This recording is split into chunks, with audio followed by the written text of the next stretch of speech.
السلام علیکم ورحمۃ اللہ وبرکاتہ۔ تو چلیے آج کی حدیث شروع کرتے ہیں۔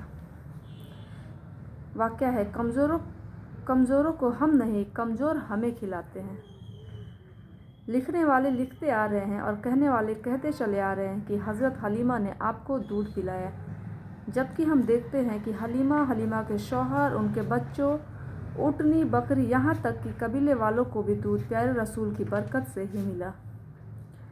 بندے کے بارے میں پروردگار کا فیصلہ بہتر ہی بہتر ہوتا ہے۔ خدا کا یہ فیصلہ ہو چکا تھا کہ یہ بچہ حلیمہ کو ملے، اسی لیے چاہ کر بھی ان کو کوئی دوسرا بچہ نہ مل سکا، جو آپ کے لیے بہتر ہی ہوا تھا۔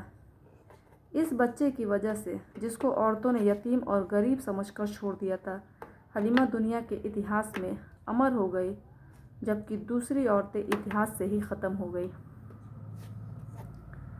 دوسری بات، پروردگار کا دستور کچھ اس طرح کا رہا ہے کہ وہ کمزوروں کی وجہ سے طاقتوروں پر رحم کرتا ہے۔ پیارے رسول کی حدیث ہے، اللہ تعالیٰ فرماتے ہیں، مجھے اپنے کمزور لوگوں میں تلاش کرو، بے شک تمہیں اپنے کمزوروں کی وجہ سے رزق دیا جاتا ہے اور انہی کی وجہ سے تمہاری مدد کی جاتی ہے۔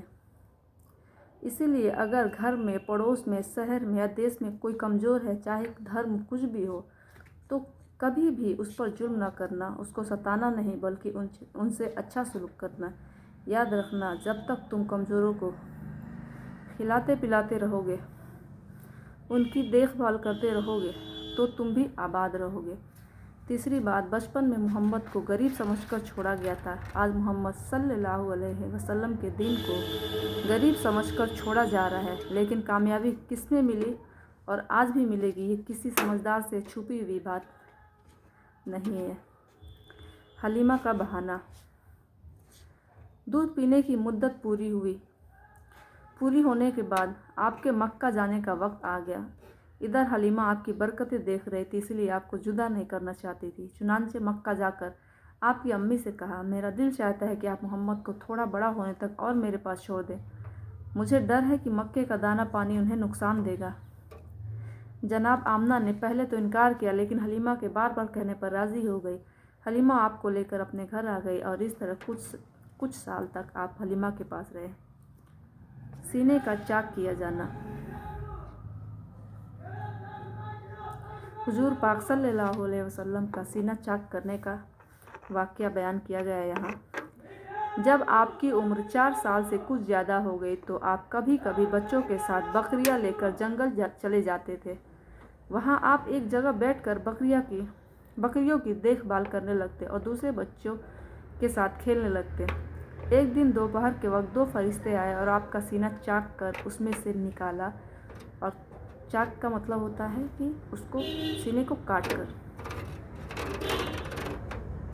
کر کے اس میں سے سینہ چاک کیا اور اس میں سے دل نکالا اور دھو کر واپس لگا دیا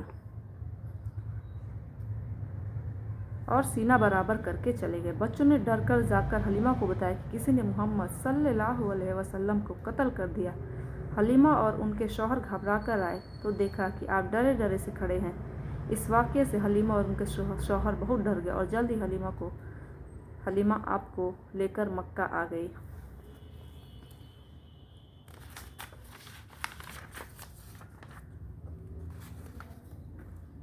غم کے پہاڑ اور آپ کی پرورش۔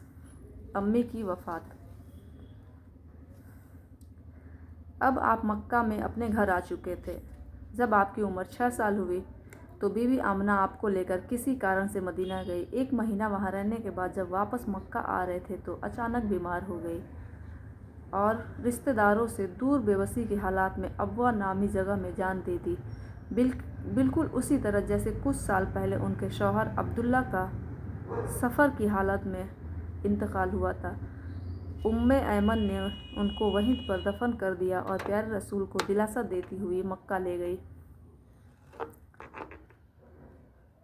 اور دادا پرورش کرنے لگے۔ جب آپ کی امی کا سایہ بھی سر سے اٹھ گیا تو آپ کے دادا عبد المطلب نے اپنے یتیم پوتے کو سینے سے لگایا اور بڑے لاڈ پیار سے پالنا شروع کیا۔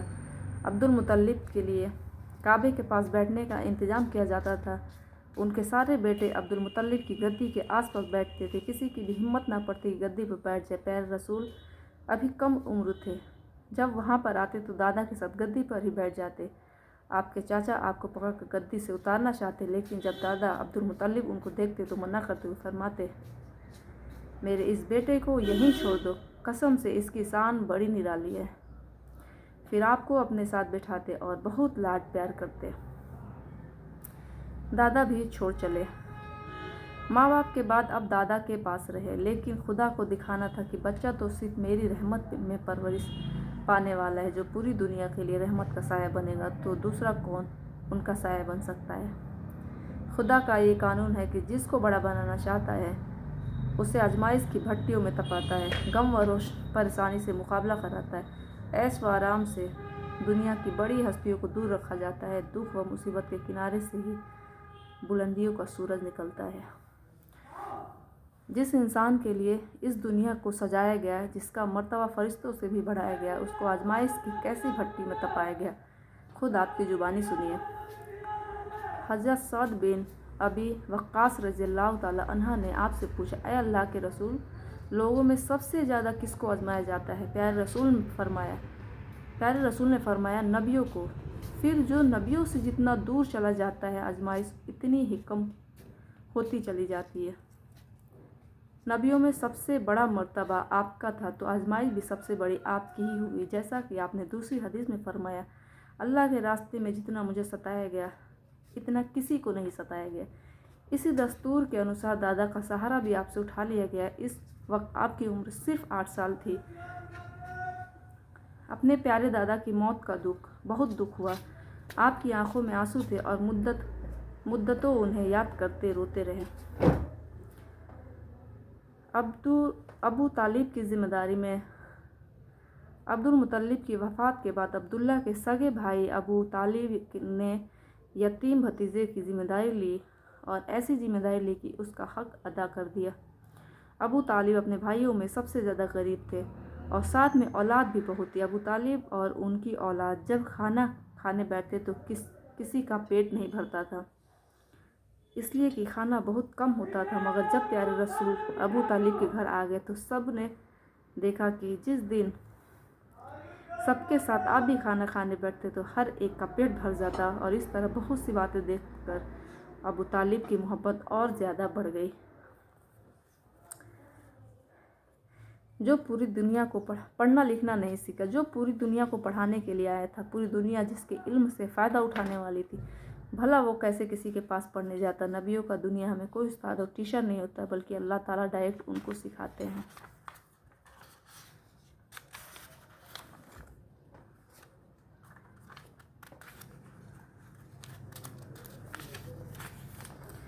دوسرے اس وقت عرب میں پڑھنے کا دستور بھی نہیں تھا، اس لیے آپ کو بھی پڑھنا لکھنا نہیں سکھایا گیا۔ ہاں، چچا کے ساتھ مل کر کاموں کا تجربہ سیکھتے تھے۔ اس طرح آپ بڑے ہوتے چلے گئے۔ آپ سوتے جاگتے بھی صاف ستھرے رہتے۔ اللہ تعالیٰ نے آپ کو بچپن میں ہی انوکھی شان عطا فرمائی تھی۔ جو آپ سے ملتا وہ بار بار ملنا چاہتا، جو آپ کو دیکھ لیتا وہ بار بار دیکھنا چاہتا۔ دوسرے بچوں کی طرح آپ کا چہرہ بچپن میں کبھی گندا نہیں ہوا۔ بچے جب سو کر اٹھتے ہیں تو بال بکھرے ہوئے ہوتے، آنکھیں چپکی ہوئی ہوتی ہیں، لیکن آپ کی تو شان ہی نرالی تھی۔ سوتے جاگتے آپ ہمیشہ ایسے رہتے گویا آپ کو ابھی صاف کیا گیا ہو۔ بہت ہی خوبصورت حدیث ہے، لیکن جتنا پڑھیں گے اتنا ہی کم لگے گا اور وقت بیت جائے گا، پتہ بھی نہیں چلے گا۔ تو حدیث کو یہیں بند کرتے ہیں اور